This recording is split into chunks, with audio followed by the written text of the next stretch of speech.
My friend and I decided to go for a quick night walk around 9 p.m. We live in a safe suburban neighborhood, so it seemed like a good idea. As we walked down the block, a white minivan flashed its bright lights at our backs. My buddy thought the driver just wanted to get by since we were in the middle of the street, so we moved to the sidewalk and sat on the curb to talk. A few minutes later, the same van circled back, and my buddy noticed there were two people inside. We didn't think much of it and continued walking down the road they had come from. The street was under construction and unoccupied, making it eerily quiet. Suddenly, we saw a woman walking towards us in the middle of the road, apparently on a phone call. When she got close, she stopped, looked around, and then started walking back in the direction she came from, following us. My buddy kept urging me to look, but I didn't want to make it obvious. Then, the white minivan drove by us again, this time slowly. The driver turned his head a full 180 degrees and locked eyes with me. My stomach sank with a feeling of dread. I had a gut feeling that something was seriously wrong. We agreed that if we saw the van again, we would run. Moments later, my buddy saw headlights as the van turned around to come back towards us. We bolted to the first street with occupied houses. My buddy lagged behind a bit because he had stuff in his pockets. He saw the van turn down the street we had run to, clearly following us. We panicked and hid behind a car in the driveway. The van slowly drove by us, heading east, obviously searching for someone. Once it passed, we started walking down the street again, only to see the van turn around and come back. We sprinted a few houses down to a different driveway and hid behind a truck. Realizing how serious the situation was, we both had our knives ready for the worst case scenario. The van slowly drove past us again, and we booked it down the road he came from, running all the way home. Now that we're home and safe, we're both still on edge. We debated whether we should have called the cops, but decided it was best to be back home. I'm just glad we're safe, but the whole experience left us shaken.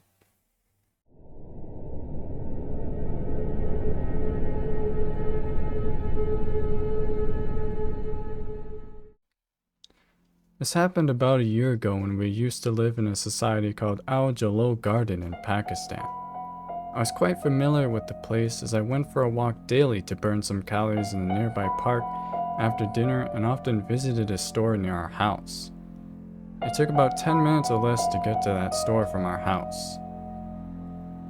One evening, around 7 or 8 p.m., it was raining. It was the rainy season, but that day it rained a little heavily, so the electricity went out. I had to get groceries for dinner that my mom had asked for, but I couldn't because of the rain.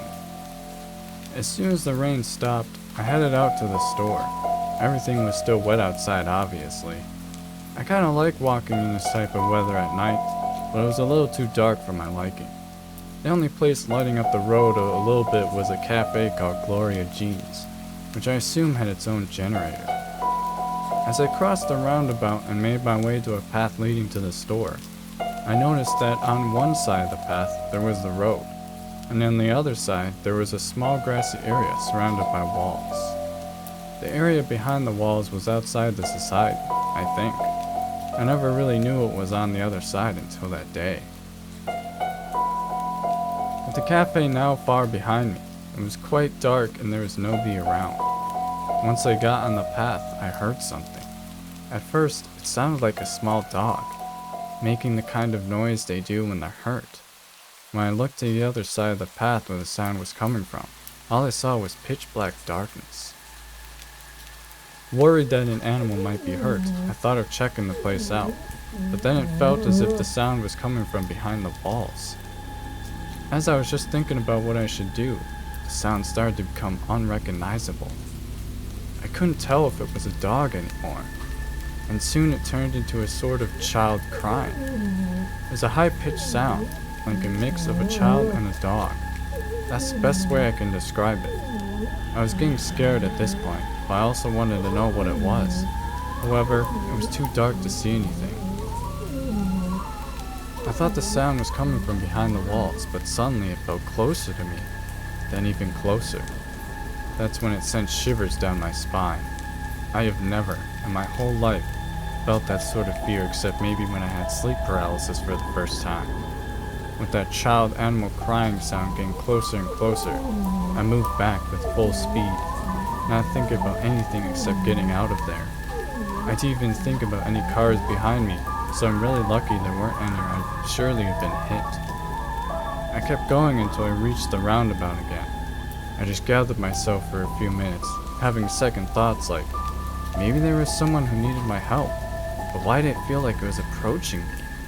Either way, there was no way I'd go back there alone. As I stood in the other path next to the roundabout, I saw a group of 4 to 5 guys heading in the same direction. Curious about what I had heard, I decided to go with them. I stayed a short distance behind the guys, but I felt much safer knowing there were more people with me this time. As we got to that point again, I reached for my phone and turned on the flashlight, pointing it to the side where the sound had come from earlier. For better or worse, I don't know why I didn't do that before. As I looked to that side, there was no sign of anyone, and there wasn't even the faintest sound this time. All I saw was the wall.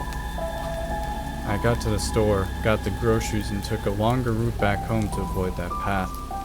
When I got home, I told my parents everything and mentioned the possibility that there might still be a child on the other side of the wall, getting beaten badly and needing help. I just couldn't get this possibility out of my head.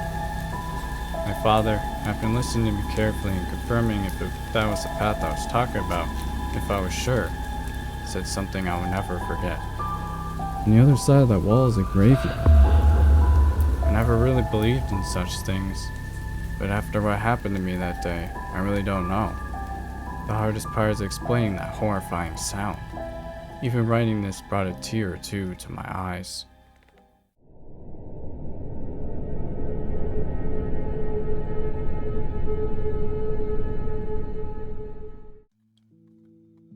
This is my first time ever writing anything like this, but I wanted to get some sort of closure for what I experienced when I was younger. For some context, my family and I moved into our current house where this story takes place when I was about 3 years old.